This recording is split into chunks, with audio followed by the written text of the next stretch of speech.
Stefanski's success came with Baker Mayfield, but the Browns have since traded him away. This is the list of passers in no particular order that has come along since Baker. Deshaun Watson, Jacoby Brissett, Joe Flacco, Jameis Winston, Shedeur Sanders, Dylan Gabriel, Dorian Thompson-Robinson, P.J. Walker, Jeff Driscoll, and Bailey Zappi. That's a lot of quarterbacks. Now, it was reported today, and I don't know, Pete Prisco, who writes for CBSSports.com, he's reported that Stefanski never wanted Deshaun Watson. Ocho, I don't know if you saw it, but I was talking to John, and I asked him one of the reasons why. I asked him, one of his biggest regret is that he didn't take Josh Allen. And I said, well, why didn't you take him? He said, Sharpie, I just couldn't get the coaches to buy in.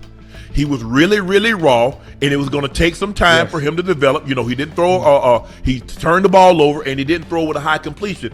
But I just couldn't get the coaches to buy in.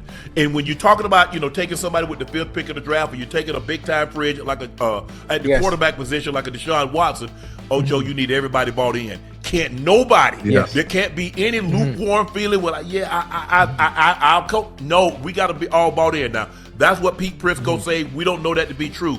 But what it did, because it hadn't worked out so far, Ocho, it kind of doomed the franchise. Because think about what you gave up. 3 first-rounders. You gave up a second round. I think you gave up a third round. As you can find me, all what they all gave up. And when it doesn't work out, Ocho. Yes. Well, listen to you, and Joe, and I mean, this didn't doom the franchise. The franchise has been doomed before that situation even happened. They've been through 37,000 quarterbacks.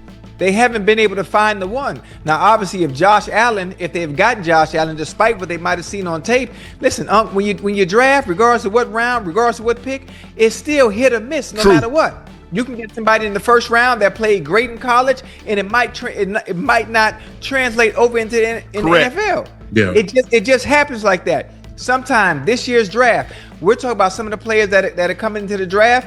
They're going to very bad teams. Yes. And when they go to these bad teams, some of these players that are going to go early aren't transcending talents. They're not generational talents, but they have a superior supporting cast around them in college, and therefore they're going to go high to a very bad team, and you're going to wonder why they struggle. They struggle because of them not having the tools and the supporting cast around them when they get to these NFL teams. And it's a different ball game. Right. If you're not a transcending talent, which I really haven't seen, I'm talking about a generational talent, that would show up right now in college. There is not that. There's not that coming into the draft. Right. It's not. I'm just being honest, and I'm not sure people in the chat. I'm not sure what you're watching. Even though college players that have played well, those college quarterbacks. Ain't no Lamar Jacksons, ain't no Josh Allens, ain't no Joe Burrows, ain't no Patrick Mahomes. Now, there's a chance they could pan out to be that, but teams don't have the patience for that to happen. Or the coaches, because if you go back and think about it, Ocho, Josh Allen's rookie year was a turnover machine. It wasn't until he got Brian Daboll that he turned into the Josh Allen that we see now, and the guy that's taken over has even taken him to a higher height and got him to an MVP. So that's the thing. There are going to be some rough spots. And the question is, are we built to withstand those rough spots until he gets this thing figured out? And Joe, this is another thing, Joe and Unc. If you're not built, which you aren't going to be, the Raiders aren't built. No. And whoever they pick, they're going to get a quarterback, Joe. They got to. They're going to get a quarterback, Unc.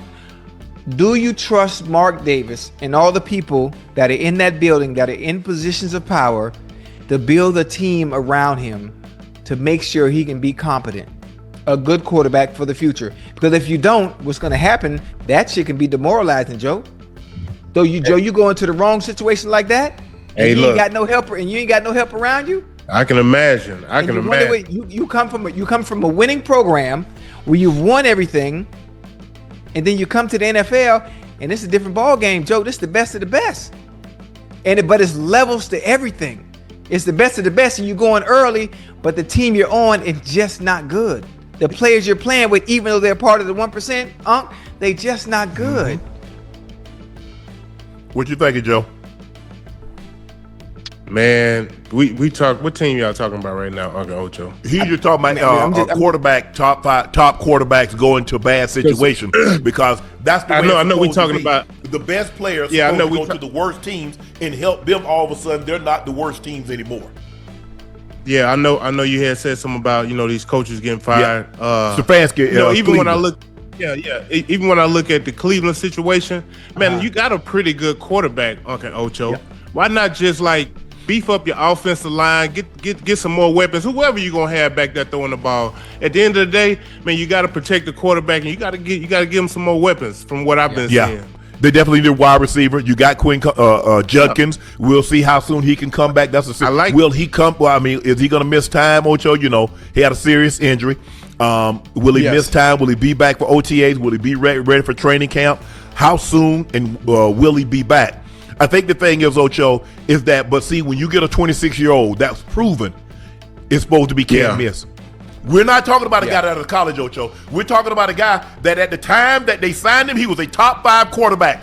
Everybody had Deshaun Watson in their top 5. So that's not a situation where we're getting a guy that's never played, never thrown an NFL football, doesn't know what it's like to go to NFL meetings and lead a huddle and command and be the voice of men among men.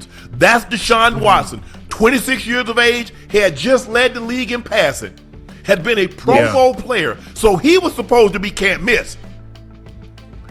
You get Tom Brady going to Tampa, he can't miss. You get Peyton Manning, granted now, Peyton Manning he had the elbow, the nerve in his neck, Ocho. Yeah, but based on that, if everything checked out, if he could throw the ball 40 yards, Peyton Manning was supposed to be can't miss.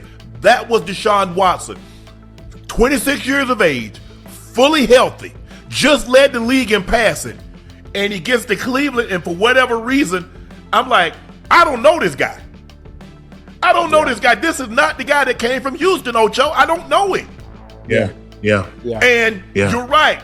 Cleveland, you need wide receivers. You got a great tight end, but it doesn't hurt to have another one. Yeah. Knox and Kincaid. You see how they got that in Buffalo, Ocho? Hold on. What about the Bears? Yes. Loveland and Cole Kmet and Loveland. Yeah, Loveland. Yeah. You got Warren. You got Mo Alley Cox in the Colts. You got 2 tight ends. You got Strange and the other guy at Jacksonville. So they need weapons. They need to beef up that offensive line. The offensive line is just not good enough right now. Man, they're not good enough right now. But you need weapons. But you can't keep shuttling quarterbacks in and out. Yeah. You mentioned Mark Davis. I ain't got no problem with Mark Davis because Mark Davis will. Now, he's not like his dad. He's not meddlesome like his dad. He trusts the people that he hired. The people that he hired just effed it up because he didn't want to fire John Gruden. The NFL made him. Yeah. And he's one of those owners. He's not like his dad. They'd have never made his dad fire anybody. He's like, you fire him, he went and hire some more of his family. Just that's not. Oh, Joe, you didn't catch it. See, I called it the real. He's like that. That's not how his son is. His son is like, okay, I'll toe the company line. I'll do everything. Jerry has replaced his dad as the outlaw. Man, I'm gonna do what the hell I say. Right. I paid for this team. I'm not gonna let you tell me what to do or boss me around. But Ocho, here's what Jimmy Haslam had to say about the state of the Browns. And I want you to hear this, okay? First of all, ownership takes full responsibility for where we are. To win 8 games in 2 years is horrible. It's totally unacceptable, okay? And it's not going to continue, okay? And I want the fans to know we are as frustrated as you are.